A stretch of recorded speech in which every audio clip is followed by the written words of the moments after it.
C'est parti pour 28 km jusqu'à Eauze. Salut les filles. Ah bah non, lui c'est pas une fille. Elle me regarde pas comme ça. Peut-être s'éloigner parce qu'il a pas l'air aimable. Comme l'étape est longue, on va y aller tranquillement et tâcher de faire pas mal de pauses. On espérait voir les Pyrénées ce matin, mais les Pyrénées sont toujours dans les nuages.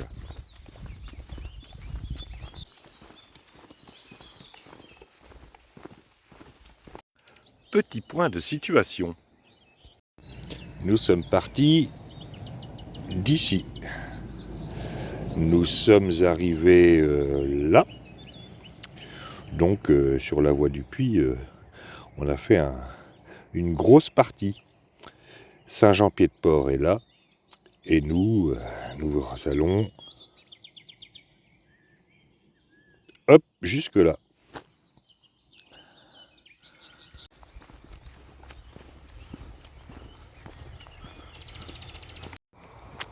Voilà, c'était le point de situation de cette étape.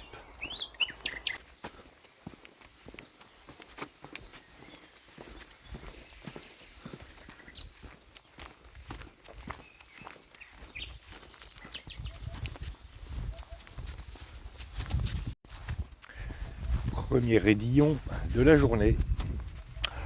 Pas long.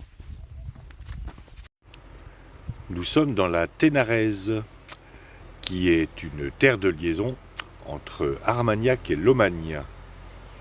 La suite après le tracteur.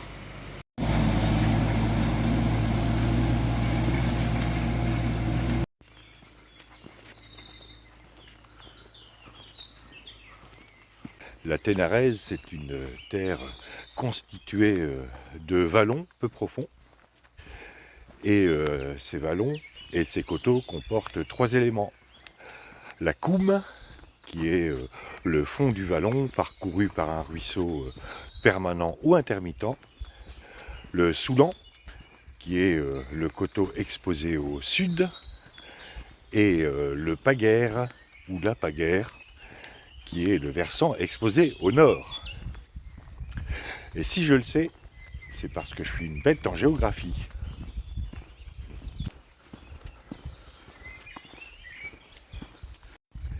Voilà, c'était la minute géographie de cette étape.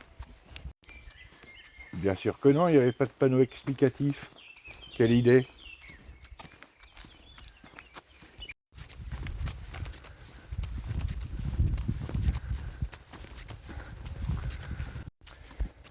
Il y a un agriculteur qui est en train de traiter les vignes juste à ma droite.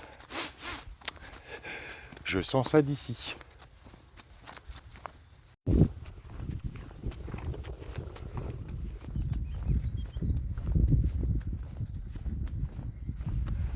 Je me demande à quoi servent ces disques oranges. De loin, je me demandais ce que c'était comme fleur. Là, c'est tout justement poétique. Ça sert certainement pas à identifier les plantes, parce que j'imagine que l'agriculteur sait ce qu'il plante.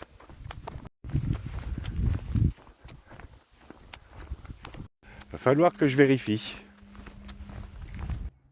Genre 5 ou JCR.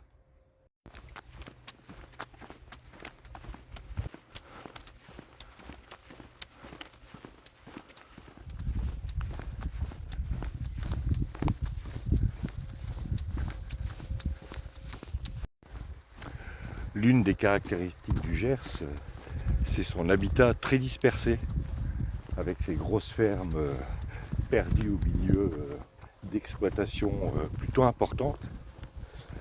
Quelques villages, mais très peu de commodités dans les villages. Dès qu'on veut aller acheter du pain ou aller acheter quoi que ce soit, il faut prendre la voiture.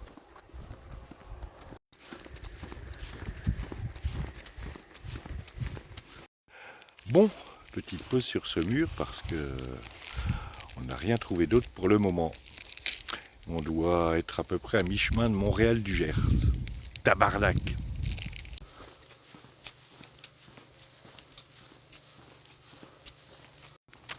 Bien, après cette petite pause, il est temps de repartir. Il doit nous rester à peu près 22 km à faire. Et on est plus proche que je ne pensais de Montréal du Gers. À peu près à entre 4 et 4 km et demi.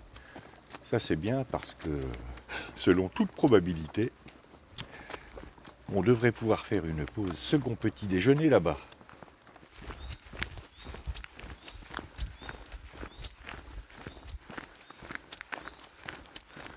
Bonjour frère Jean-Claude, vous avez appris la nouvelle ?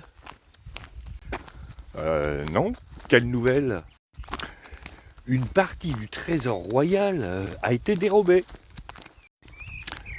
Ah ouais ? Ils ont fait comment ?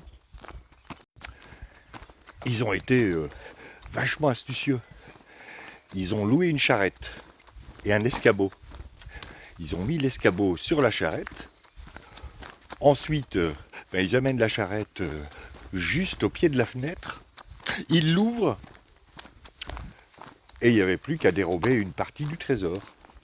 Le tout au milieu de la journée. Ils n'ont pas dû aller loin. Je vous signale quand même qu'on est en plein Paris. Détrompez-vous. Ils ont laissé la charrette et l'escabeau sur place et ils se sont enfuis sur des poneys.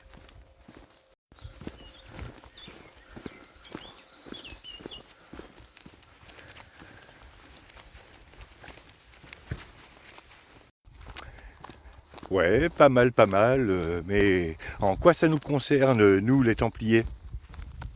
Frère Jean-Jacques est en train d'en discuter avec le roi. Ce que je vous propose en l'attendant, c'est de manger un petit morceau, parce que ça fait 2 semaines qu'on jeûne et là, je commence à avoir faim. Je vais vous chercher un crouton de pain. Un petit alors, sinon je vais être ballonné.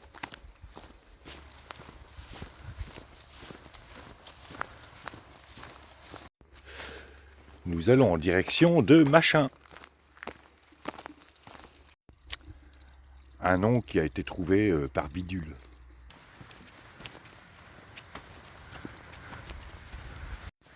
Ah ben ça c'est d'une subtilité.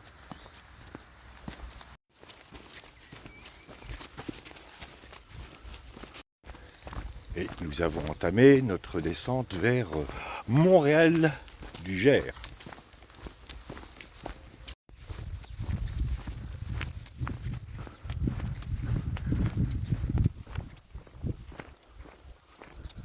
Tout à coup j'ai une envie de pancake avec du sirop d'érable. Je sais pas du tout pourquoi.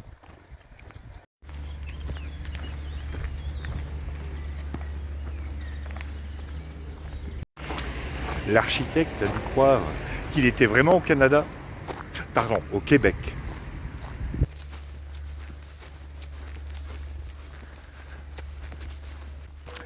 Si je me souviens bien, il doit y avoir un bar au bout de la rue, sur une petite place. Et peut-être une supérette. Et là, il y a toujours le coffre à malice juste à côté de la gendarmerie.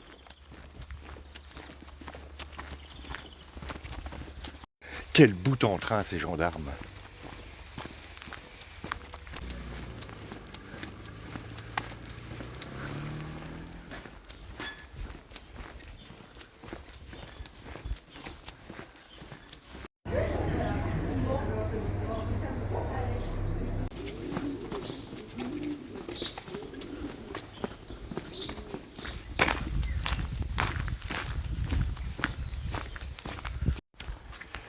Bien, après cette pause second petit déjeuner, il est temps de repartir. Il nous reste à peu près 17 km à faire. Pour l'instant, le temps se maintient. Ça, c'est pas mal.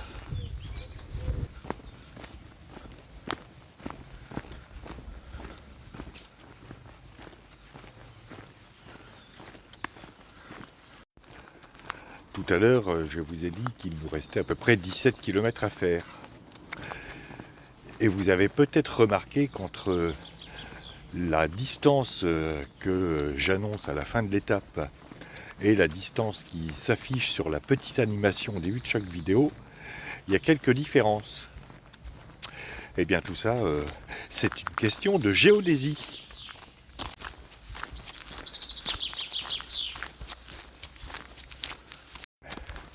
Géodésie, ça vient de géo comme géographie, et Daisy, la femme de Donald.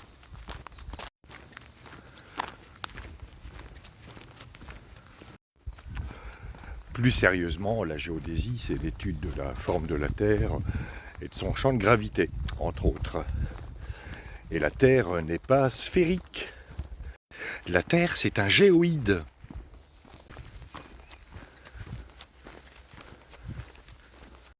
Je préfère le terme de patatoïde, c'est plus marrant. Si on utilisait des cartes tridimensionnelles, tout irait bien. Mais on utilise des cartes en 2 dimensions, soit sous forme papier, soit sur nos écrans de téléphone.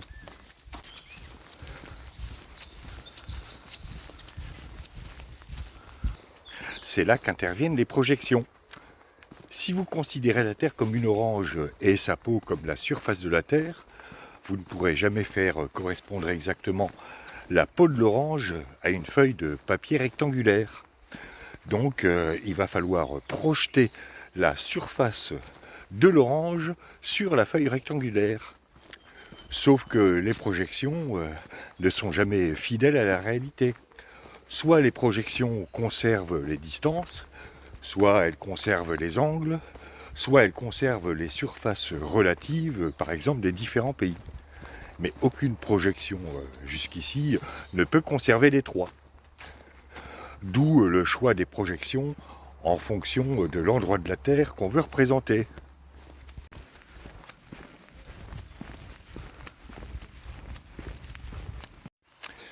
Si par exemple vous voulez faire une carte d'épaule, vous allez éviter de faire une projection équatoriale. Je regarde parce qu'il y a une flaque. Vous allez plutôt utiliser une projection polaire, parce que si vous utilisez une projection équatoriale, votre carte d'épaule, elle va être complètement aplatie.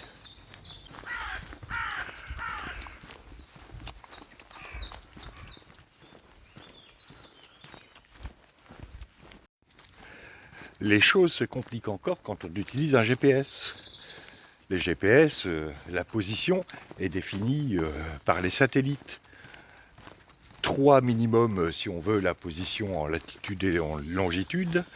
4 si on veut ajouter de l'altitude, au minimum. Plus on en a, mieux c'est. Sauf que les satellites, ils sont sensibles au champ gravitationnel de la Terre, qui varie d'un endroit à l'autre. C'est pas uniforme. D'une part parce que la Terre n'est pas une sphère parfaite, d'autre part parce que, en fonction de la configuration géologique et tout un tas d'autres paramètres, le champ gravitationnel varie. Et là je vais faire attention parce que il y a 4 ans, je m'étais planté. Il y a un virage serré, j'avais continué tout droit. Parce que je racontais un truc sur les rois de France et sur les prénoms bizarres que les rois donnaient à leur progéniture. Donc je vous retrouve après le virage serré. Et j'avais continué là-haut alors qu'il fallait aller dans l'autre sens. Enfin, c'était malin.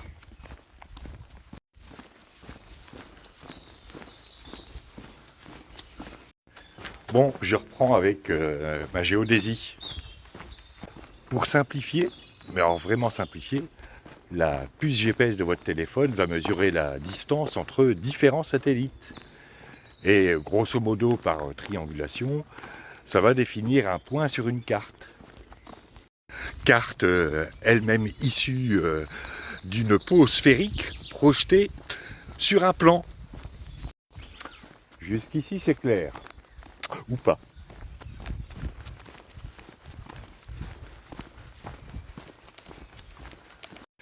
La suite, après la côte, et après j'ai enlevé une couche. Je me souviens de cette côte, je crois que c'est là que je commençais à expliquer la généalogie des Valois.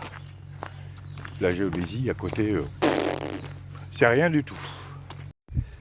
Si la Terre était parfaitement sphérique et le champ gravitationnel constant, les satellites resteraient à la même altitude, en négligeant la perte d'altitude due au frottement de l'atmosphère résiduelle. Ouais, bon, ça va.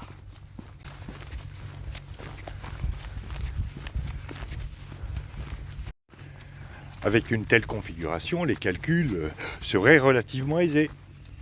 Mais ce serait trop simple. Comme la Terre n'est pas sphérique et que son champ gravitationnel varie, les satellites, ils ont plutôt tendance à faire comme les chiens sur les plages arrière des R12 à volant moumoute.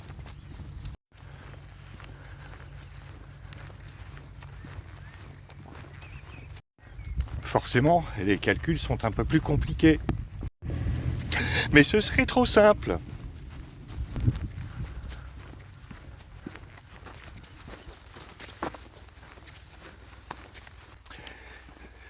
Comme la Terre, c'est pas la Beauce, il faut prendre en compte l'altitude, histoire d'éviter d'avoir une position au centre d'une montagne, alors qu'on est en train de savourer un bon vin chaud sur la terrasse d'une station de ski.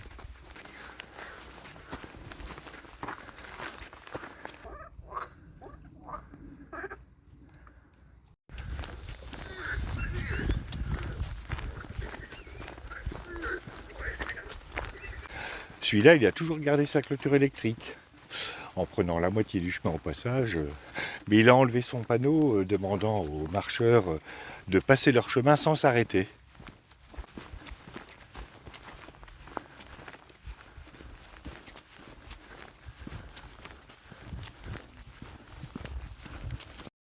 Bon, pause ici, parce que tout ça m'a donné faim.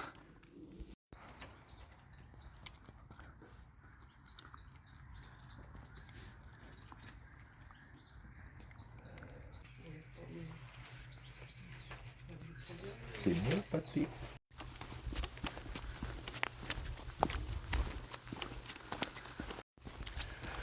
Bien, après cette pause pique-nique, il est temps de repartir. Il nous reste 11 km à faire.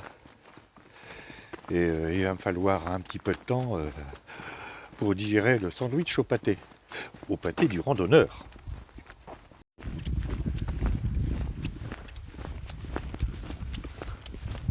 Bien, je reprends avec cette géodésie et cette manière de repérer les points GPS sur une carte. Il faut mettre tout le monde d'accord pour faire des calculs à peu près corrects. Parce que c'est vraiment le boxon quand même.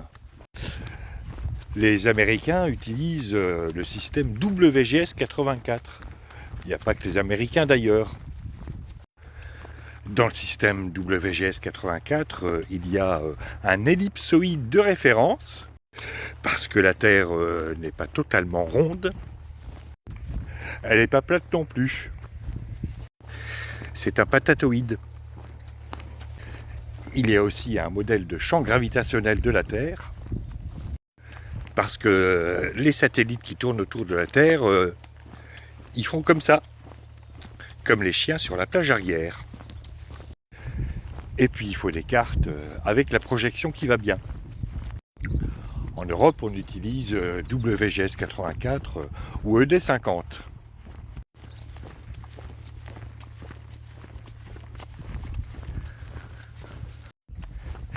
Et par-dessus ça, vous ajoutez des logiciels dont chacun a ses propres modes de calcul et sa propre programmation. Et tout ça induit un certain nombre de variations. Par exemple, pour enregistrer la trace de notre périple, j'utilise Visorando. Et pour reporter cette trace, pour faire la petite animation au début de chaque vidéo, j'utilise Relive.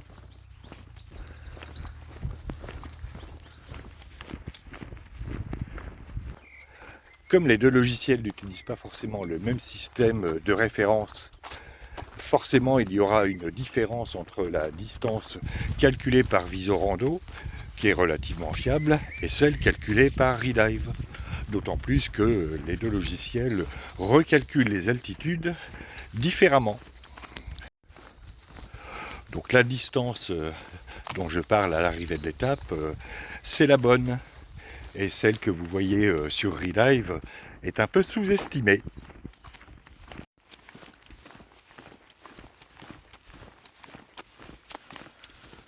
Voilà pour ces explications sur les différences de distance entre deux systèmes cartographiques. C'était super clair, non ?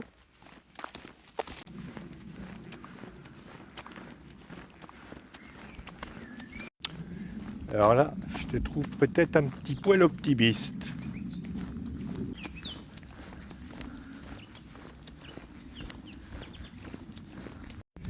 Et nous avons entamé la dernière partie de l'étape qui va durer un bon 8 km sur la voie verte qui mène à Eauze. A noter que le GR s'écarte de la voie verte pour monter au gîte de Lamotte et rejoint la voie verte un peu plus loin. Si vous allez au gîte de Lamotte, suivez le GR, parce que sinon vous allez vous retrouver à Eauze. Si vous n'allez pas au gîte de Lamotte, suivez juste la voie verte, ça vous raccourcit un peu, ce qui est toujours ça de prix compte tenu de la longueur de l'étape, si vous partez de l'Arrêt-Cingle ou de Condom.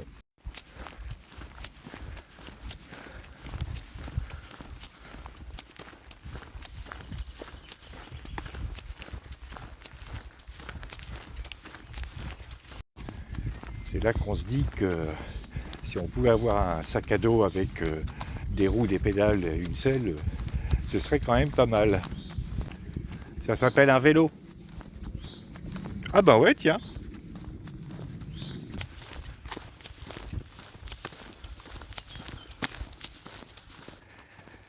Et nous sommes entrés en Bas-Armagnac.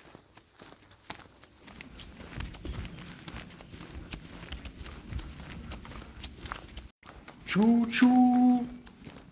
J'ai le droit de faire le train. On est sur une ancienne voie ferrée.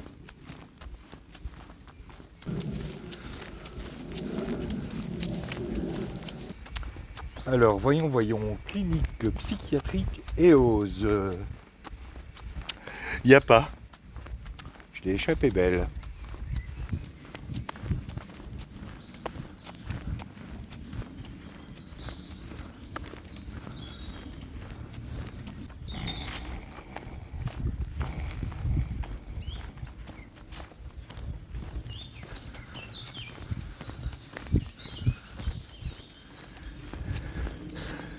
Bretagne d'Armagnac, ça devait être une ancienne gare. Ça donnerait quoi de mélanger du chouchen avec de l'Armagnac? Désolé, ce train ne prend aucun passager.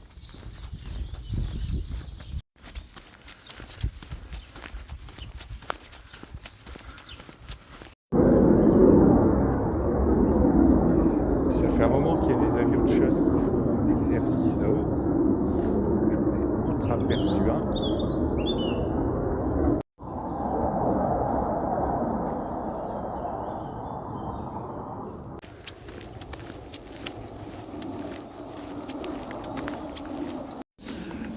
On vient de faire une petite pause. Et là on est reparti, il nous reste 6 km à faire. Et frère Jean-Jacques est toujours en train de discuter avec le roi Louis VII. Nous connaîtrons le résultat de ces discussions demain. Sinon, la vidéo va être longue après ces explications sur les GPS. D'ailleurs, l'avion là-haut, il n'arrête pas de tourner. Je me demande s'il n'a pas un problème de GPS, qu'il cherche toujours la piste.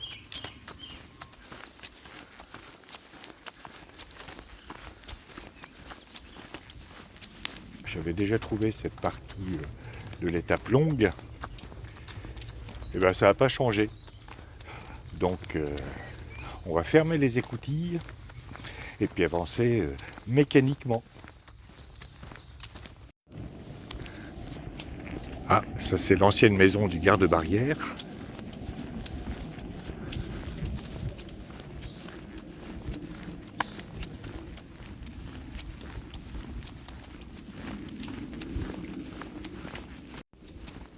C'est long, hein? Que ferait Chuck Norris dans cette situation? Ou plus exactement, que que ferait le chemin si j'étais Chuck Norris. À mon avis, il se raccourcirait.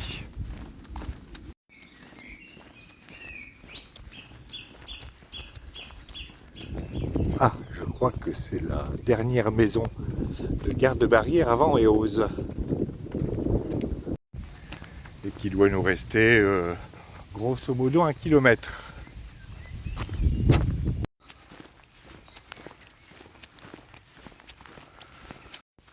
Enfin, 1 kilomètre avant l'entrée. Mais le gîte municipal est dans le centre d'Eauze, qui doit être grosso modo 1 kilomètre plus loin. Et on va s'arrêter au supermarché qui est à l'entrée pour faire quelques emplettes pour ce soir.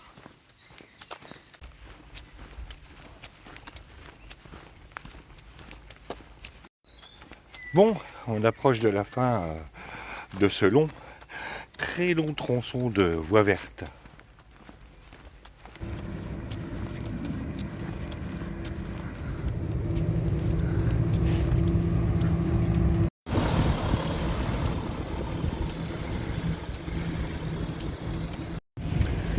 Le nouveau magasin est tout au fond. Bon, on a fait quelques emplettes. Et il y a le sac de course qui ballotte derrière mon sac à dos. J'espère qu'il ne va pas se décrocher. Et maintenant, il nous reste à remonter vers le centre des Eauze, qui est un petit peu loin.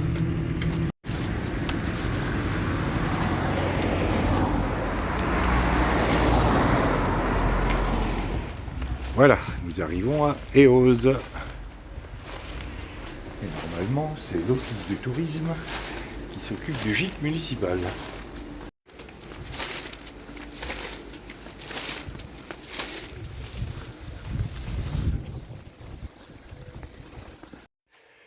Fin de cette étape qui aura fait 31 km et demi. Je ne sais pas d'où ça vient, il a fallu qu'on descende du gîte. Enfin bon, on peut s'en féliciter. Et on est dans le gîte Aramis. C'était le gîte où j'étais il y a 4 ans, dans le gîte municipal. Mais là, c'est Clémentine qui a pris mon lit d'il y a 4 ans. Demain c'est Nogaro. Nogaro qui est à un peu plus de 20 km, donc ça va être plus cool là. Je vous dis à demain pour de nouvelles aventures.